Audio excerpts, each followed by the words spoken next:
Proverbs 3:5-6 says, "Trust in the Lord with all your heart. Do not depend on your own understanding." But why not? Why wouldn't you depend on your own understanding?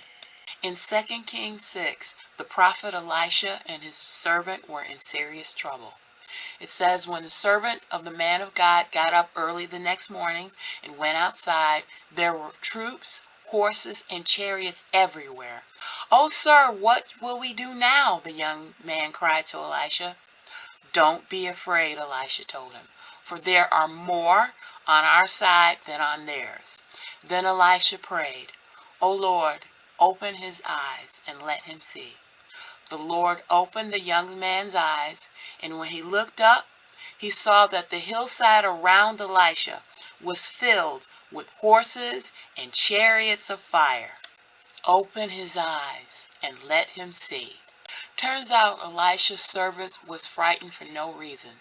The horses and chariots of fire were always there. The servant couldn't see them, but they were always there. So was the servant being an unbeliever? No, he was just being human. As Christians, we tend to shame worry. We criticize worry as a sign of unbelief. Now, worry, of course, is not an ideal to be strived for, but it is not evil. It is a natural human reaction. The only world we know is the one right in front of us, the natural world. But God is supernatural. God is over and above the natural. God is more than the world that we see. Worry is the natural reaction to bad situations. We look at our natural world and we imagine possible outcomes. Our mistake is assuming that the natural outcomes that we can imagine are the only outcomes. We can't see a way out, so we believe that there is no way out. So we worry. Elisha's servant worried. "Oh, sir, what will we do now?" Elisha's answer?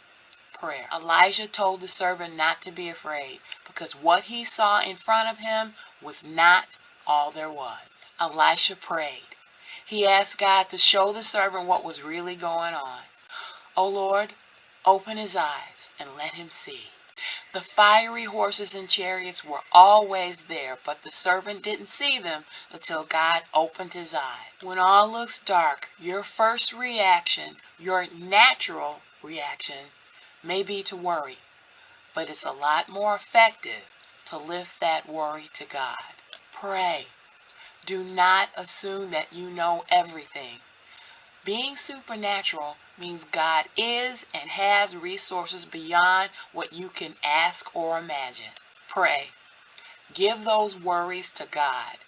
Thank Him for being at work in your situation, and keep your eyes open for those chariots of fire. Click the link below for more videos about talking to God. Thanks so much for watching Jesus Stories, and I'll see you next time. Bye-bye.